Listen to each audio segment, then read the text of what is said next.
Hi, friends. This week I thought I would offer a psalm, and I'll be reading Psalm 42. As a deer longs for flowing streams, so my soul longs for you, O God. My soul thirsts for you, for the living God. When shall I come and behold the face of God? My tears have been my food day and night, while people say to me continually, "Where is your God?" These things I remember as I pour out my soul.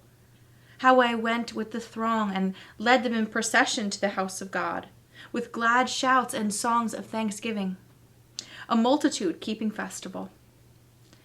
Why are you cast down, O my soul? And why are you disquieted within me? Hope in God, for I shall again praise him, my help and my God. My soul is cast down within me, therefore I remember you from the land of Jordan and of Hermon, from Mount Mizar. Deep calls to deep at the thunder of your cataracts. All your waves and your billows have gone over me. By day the Lord commands his steadfast love, and at night his song is with me, a prayer to the God of my life. I say to God, my rock, why have you forgotten me? Why must I walk about mournfully because the enemy oppresses me? As with a deadly wound in my body, my adversaries taunt me, while they say to me continually, "Where is your God?" Why are you cast down, O my soul? And why are you disquieted within me? Hope in God, for I shall again praise him, my help and my God. This is the word of the Lord. Thanks be to God. So today I want to share with you a reading from Faces by the Wayside, persons who encountered Jesus on the road. And this is a book that the Reverend J. Barry Shepherd wrote, and I'd like to read the dedication. He wrote, "I dedicate this book to the congregation and staff of the Wallingford, PA Presbyterian Church, who have welcomed me in my retirement years and rejoiced with me in the ministries we have shared." Barry continues to write and to share his writings with us, and I'm so glad that he does. But today, I want to read an entry that he titled "Lost and Found," based on Luke chapter 15 and Matthew chapter 18.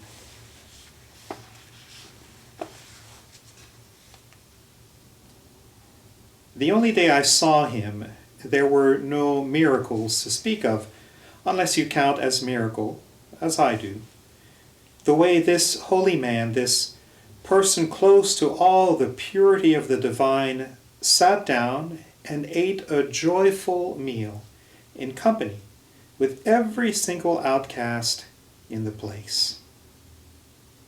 There were, after all, the reprobates, the public sinners, street women, moneylenders, and the like. Worst of all, those who collaborated with our Roman overlords, helped enforce their alien rules and regulations, and gather in their constant levies, taxing salt and flour, the very things no one can live without. A blade in the back at the end of a dark alleyway was what most of us wished upon such folk. Yet here was Jesus seeking out and welcoming their company, laughing, telling stories, drinking wine with them all, relaxed, and having a genuinely good time, to tell the honest truth. This was just the kind of thing, of course, that would provoke our local holy ones, those whose dedication to religion, whose constant observation of and fascination with every minor point of Moses' law made them feel so much superior to the rest of us. It was as if they had become so practiced at expressing their opinions on such matters that their eagerness spilled over into every other area of life. and they felt similarly qualified to make their judgments known about their neighbors and their fellow Jews. Whatever, they were scandalized. First, by the obvious fun Jesus was having. After all, the ways and will of the Almighty demand our most serious and concentrated attention all life through, so that such blatant frivolity is surely quite unfitting in one who claims to speak of sacred concepts and concerns. Secondly, they were provoked, as I just indicated, by the kind of folk, the class of people, as one would say, that Jesus chose to have a good time with. So he told them, and us too, 3 stories about lostness and rejoicing.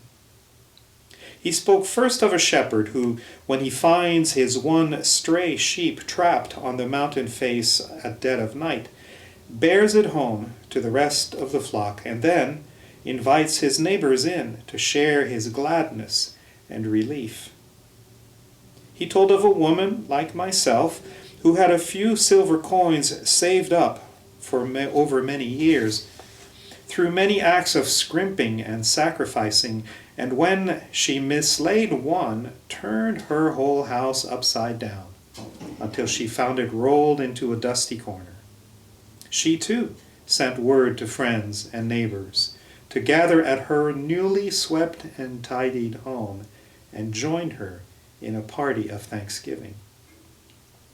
Come to think of it, celebrations and good times, banquets and wedding feasts were often what he spoke about, almost as if he thought that life, with all its gifts and blessings, its daily demonstrations of God's grace and beauty, should be, above all else, a joyful thing, sustained by laughter and fond gratitude, making merry with one's friends, and making even enemies, and maybe even enemies as well.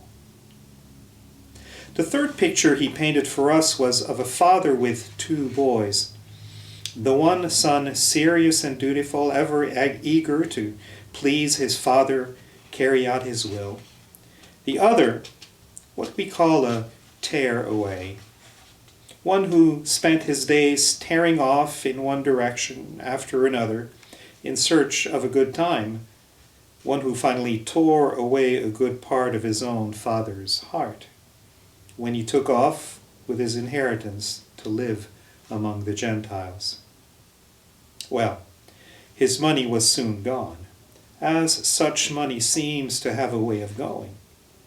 And the lad wound up tending a herd of swine, so famished that he envied those unclean beasts their daily slop and swill. So he decided to return, feed his father's animals instead, find some kind of menial farm job, in other words, back on the family ranch. At least his father's hired hands had food, clean food, if plain, as he remembered, to fill their hungry bellies twice a day. That was a long trip back, in more ways than the actual journey. Yet the day arrived at last when, just at sunset, he was opening the gate of the first, most distant field of the family farm. He was barely across the property line when he spied a figure storming across the fields, his cloak and beard too flying out behind, and recognized that swift, advancing figure as his father. The lad began to tremble at the thought of what the old man might say to him, as he realized again how much he must have hurt him. But then, before he even had a chance to stammer out the lame apologetic speech whose words he had been memorizing with every step of his return, his father, full of tears and kisses, wrapped him in a huge embrace and led him in to celebrate his homecoming with a splendid feast, just like the good old days. He even urged the older son to let go of all his long-nursed, cherished grudges and take his rightful place at the festival of life and family love, once broken, now restored. As Jesus spoke and wove his web of images and emotions, it dawned on me that I too had come home, that I was once again where I belonged, right at the heart of my own true family. God's own true family, for all their outcast role in other people's eyes. And that whenever this can happen, each and every time the lost is found, the strayed and wandering are welcomed home, that the only thing, the natural thing, the blessed, yes, the heavenly thing to do is to celebrate.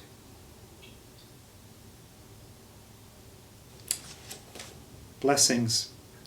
We'll see you on Sunday and see you next week.